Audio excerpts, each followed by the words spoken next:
Widows, boss ghouls, how you all doing? Today we're looking into the greed of paranormal YouTube. Sam and Colby are in it. Mindseed 2.0, what are they called? Haunt Media. They've done a video called, The Real Reason Why We Left Mindseed TV. They may as well have just put a community post out and said, we left because of money. We went off to own the business that Casey started. We want the money. They may as well have. There's a line in this that is absolutely hilarious. But before we get there, we're going to look into Sam and Colby. Now YouTubers, specifically in the paranormal that I'm aware of, have got this tried and tested history of stupid ideas. And the stupidest idea seems to be, hey, we do this YouTube content for free, plus we have channel memberships, but what if we set up a paid website or a paid web service? Ooh. Paranormies did it. People were livid with them. Watcher did it. My Haunted, whatever. They've done it. They claim it's a success. They're the biggest Amazon Prime paranormal show. Have you seen the paranormal stuff on Prime? Nothing to brag about. So Sam and Colby put out a post saying, new video, we investigated one of New York City's most infamous hotels by ourselves. Watch for free. Link down below in the comments. Join the XPLR club for free. Watch a new video and check out the website. Ooh, right. Watch it for free here. Sam and Colby, Chelsea. Okay. So this is a trailer.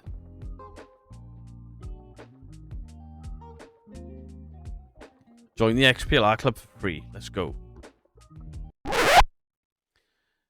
Join the XPLR Club 2.0 to get exclusive investigations, behind-the-scenes footage, live streams, podcasts, and more. $19 a month. Now, bearing in mind, their audience, I mean, my daughter used to watch them. She's aged out of it, and she's 21. $19 a month. And let's make no bones about it. The financial state of the world right now is in the toilet. Everybody's battening down the hatches, and you want to charge a bunch of, say, 11 to 16-year-olds, maybe 20-year-olds, $19 a month. So, membership to the XPLR Club 2.0. Welcome to the XPLR Club family. Reject your cookies. Don't want your cookies. Put that cookie down! Now! Description: come bond with us over live streams, win awesome giveaways, get behind the scenes, haunted vlogs, monthly podcasts, and so much more. Exclusive investigations not found anywhere else. Deleted footage behind the scenes of our YouTube content, live streams where we interact with members, podcast content from our personal lives, early access to the XPLR apparel, monthly giveaways and prizes. Try for free. So you have to create an account. So you get 1 week free. So you could potentially watch that thing for free. But then after the week trial, you get billed $19 a month. What's up, guys? It's Sam and Colby. We are super excited to announce the launch of Explode!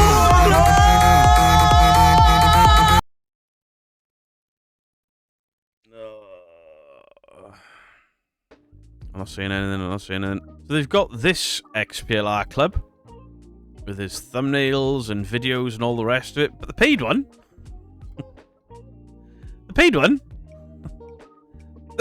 you can't even see what you get for your money. Oh dear, but I'm sure the Sam and Colby fans, being the young audience that they are, have taken this really, really well. 2026, Hell Week, about to be XPLR exclusive. Oh dear. Half it probably will be. They'll probably have the videos there, crying faces. Uh-oh. Please put it on YouTube, guys. I really want to watch it. The fact that it's not on the main channel is devastating. I miss when Sam and Colby went about chasing a bag. I waited all day just to figure out it was only for XPLR Club members. Crying face. I wish y'all would have told us it wasn't a regular video I was hyped to watch. Really sad about this. It's not like you need the dollar. Some of us can't afford to sign up. I wonder how many of these kids are going to sign up and hope they can cancel. Because if you've ever signed up for a free trial period, try cancelling it. It ain't easy. Random stuff. I hope they post on YouTube because I saw this, got excited, then posted they realised you have to pay to watch it. As much as I love you guys, I'd rather wait until the 12th or the 14th.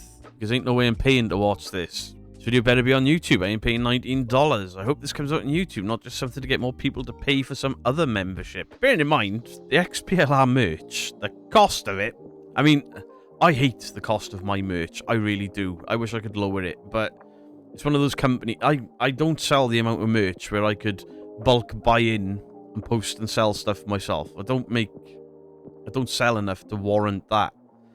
So I have to go to a company that prints on demand, and they're inherently expensive. I mean, of all the merch that I sold last month, and there was a fair bit, I think I made $17. $17. But, you know, $17 ain't nothing to scoff at when you're poor as shit. The money I've made off my merch last month doesn't pay for a Sam and Colby membership. Ooh, $20 a month is crazy. I was looking forward to today's video. As a broke college freshman, I don't have $19 to spend. Remember when you guys were cool and didn't cash grab 24/7? Us loyal for years followers are scraping by with the rising costs of everything. You guys want $19 a month. Netflix is less than that. $20 a month is outrageous. Netflix isn't even $20 a month. Not trying to be rude, I absolutely love you guys, but there are some people, me, who can't afford a monthly payment or are too young to pay for it. Others just might not be able to access the XBLR Club. It would be better if everything was not only posted on the XBLR Club, but for YouTube for easier access. We all love your videos and we want to be able to watch them because they're awesome. I can't wait to see your next video though, and I'm always excited for new merch. Ask if bank account info, hoping a percentage of people forget about the subscription and it will charge them. Disappointed and right before Christmas. So an old lady posted today about grandkids being so upset that one of them took the posters of the boys down. Ah, Sam and Colby, you have joined the echelon of out of touch. Your audience is a lot younger than most of the YouTube audiences in the paranormal, and you have just priced them all out. And young people are going to speak out. I can't find... There may be one somewhere. I can't find a positive comment in all of this. And let's not forget the Ghost Files or Watcher or BuzzFeed. They've got so many names. They tried something last year. Blew up in their faces massively. Paranormies. I don't understand the logic behind this. Are you just in your own world where, like, everything you do must just equal cash? Because it doesn't. No, I don't like the content. I only watch the free content to make my own content. And I've stayed away from it for a while. I didn't cover the hell month and whatever because they give me a headache.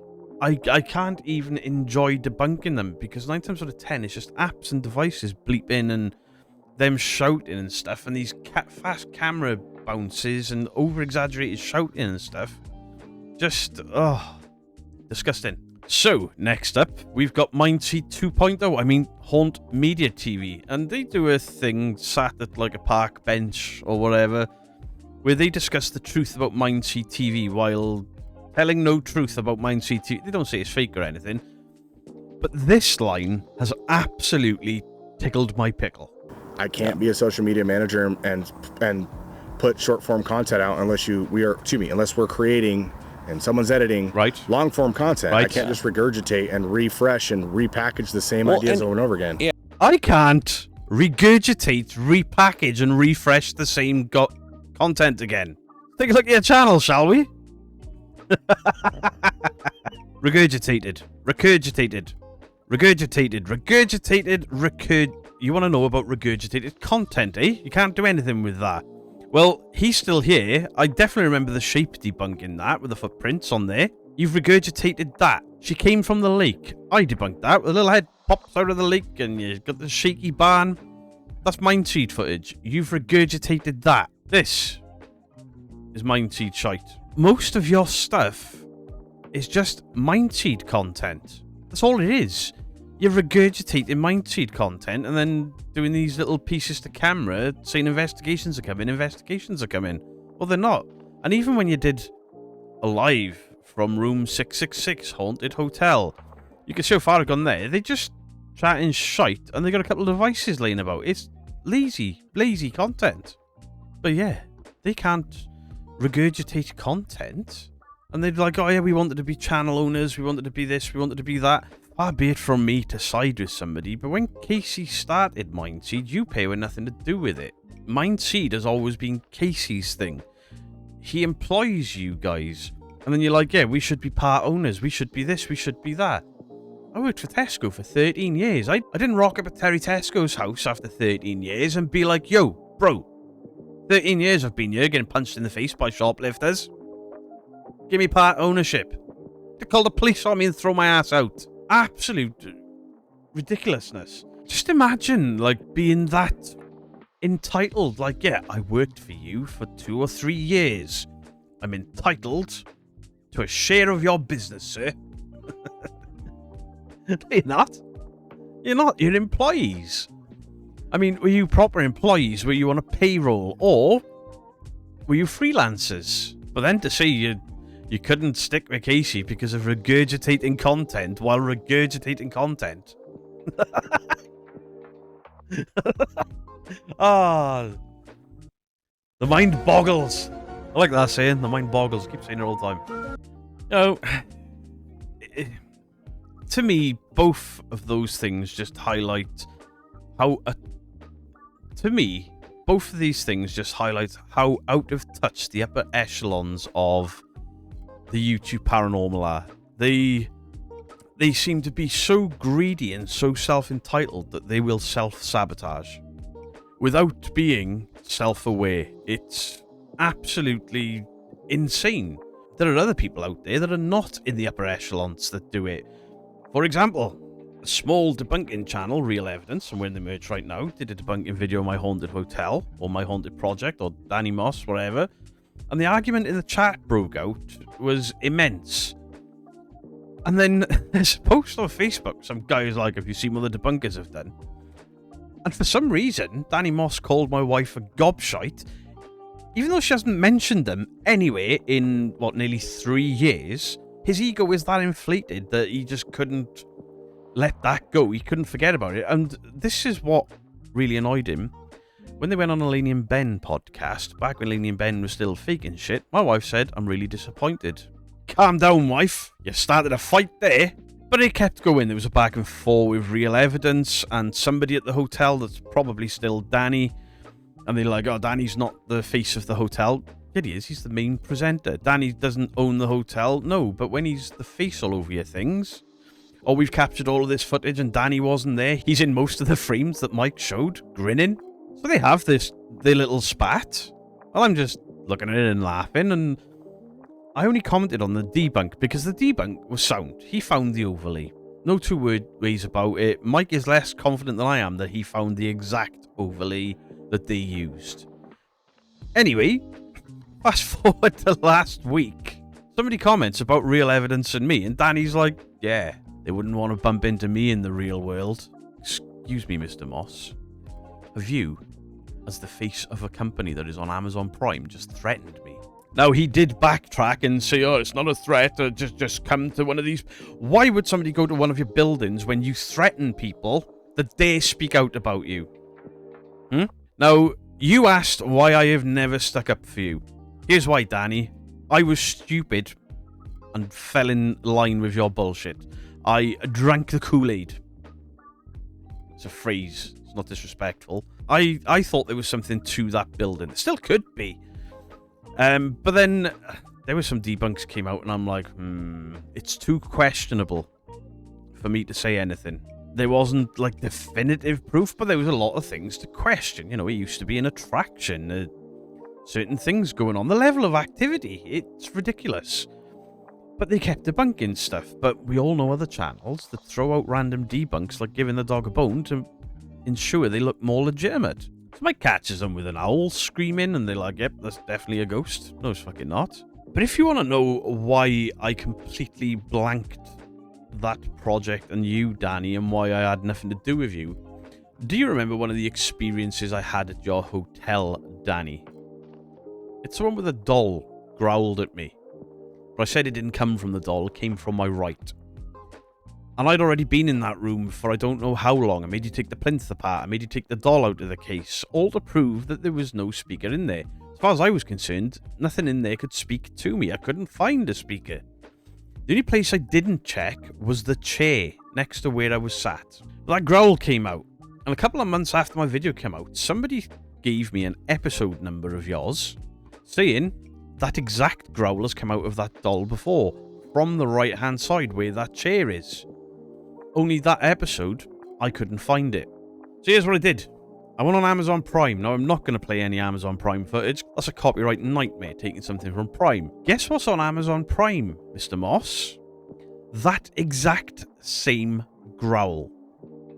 Same length, same pitch, same everything. Now, could it be the broken toilet in the room next door gurgling? Potentially. Could it be that there's a Bluetooth speaker hidden in that chair, and you lot pulled my pants down and made me look like an idiot? I'm leaning further into that one. That's why I kept quiet. I realised you were fake, but I couldn't really 100% prove it. But you have been caught faking 2 apparitions. One at the hotel, and one was Danny off on his own. You can't blame Danny for everything. It was Danny's show, Haunted Hunts. I said hunts. You can't sit there and say it's nothing to do with Danny when Danny's Haunted Hunts has been debunked. And I've seen other debunks from Danny. People have asked me to look over the debunks, but they won't put the videos out because of the backlash of one Sir Danny Moss. Absolute joke. And Danny, it is a threat. You can't put something like that out there, then realise that people have seen it, and then go, oh, it wasn't a threat, because it read like a threat. And I'm taking that as a threat. You told us we were keyboard warriors. Was keyboard warrioring? It's fantastic. But the thing is, none of us were being keyboard warriors. What we did was make videos with our faces on camera. That's not being a keyboard warrior. You tap into your little echo chamber on Facebook. That's keyboard warrior. What a knob. And to end on some positives, the second channel, the gaming, is now live. All of the live stream gaming that used to happen on this channel is on the second channel, because this channel was a mess. There was just stuff everywhere. It was like a 50-50 of paranormal and gaming, so I've split the content. And the food stuff that I've been doing on Facebook is also going to be on the second channel. Trips and excursions will all be on the second channel as well. And I'll try and keep this predominantly... So I'm going to keep this channel predominantly paranormal based on the Tuesday and Sunday lives. Everything else going to the second channel, which I've changed the name of because the world of Beardo was very, very close to the world of Mr. Grey. So I have changed it to Beardo's Man Cave because, you know, my basement. I don't have a basement, idiots. Okay, and to end, No One Alone for Christmas is happening again this year, despite the fact that people tried to take me down after raising 13 grand as a community for mental health. Disc. Anyway, so on the 25th of December, Christmas Day, the whole thing behind this was, when I first started the live streams, people kept saying things like, I'm alone for Christmas, I hate Christmas, you got all your Christmas studio, it looks nice, but I'm alone for Christmas. I was like, right, I'll go live for an hour. And then something absolutely fantastic happened. Lee from 3 Spires was like, hey, what if I go live straight after you? And that's 2 hours of the day where people are not alone. And then more and more people kept coming forward. And the first year, I think we took 6 or 7 hours out of people's days where they were no longer alone for Christmas. And then last year we did, I think it was 11 hours where people were not alone for Christmas.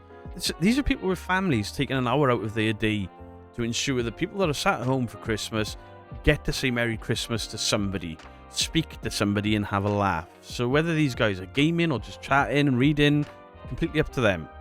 So this year starts a bit different. 3 Spires. Lee from 3 Spires is kicking things off this year at 11 AM. We may have somebody going live at 10 AM.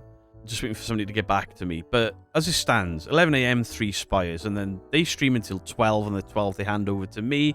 I go live. And I go live till 1. And then I'm not going to read the time out for everyone. But every hour we change. So it's from me to P&C Paranormal, to Horror of Horror Carla, to Boo Productions, to Spaghetti alla Paranormale, to Bristol Paranormal Hunters, to Ghostis Paranormal, to Glasgow Ghost Hunters, to Crow of Judas, to Fantastic Publishing, to Daryl Paranormal, to Kenny Biddle, to Laura Rawside Paranormal, and then to Ladies Fright. This starts at 11 AM and it runs right through until 2 AM. So we've gone way past the 12-hour mark now on Christmas Day. So in the States, this starts very early in the morning and runs until late at night. In the UK, we start mid-morning or late morning and we run right through until 2 AM Boxing Day. All the people that came forward wanting slots, I appreciate everything that you're doing, taking times out of your day. Some of these people have got young families at P&C and Bristol Paranormal. They've got kids and they're still taking an hour out of their day in order to make sure that nobody is alone for Christmas. Absolutely fantastic. So I'll be updating that as we go. I believe Spaghetti alla Paranormale is making some sort of graphic that we can all put on our screen for No Alone for Christmas 2026. Just some festive positivity. So check out the second channel, go and watch some gaming if that's your thing, or me eating donuts, whatever. So yeah, there is the paranormal recently. The rich keep trying to get richer and landing on their face, and us minuscule tiny people just try to help people whilst getting crushed by larger channels. I'm mostly joking. Much love to you all. Beardo out.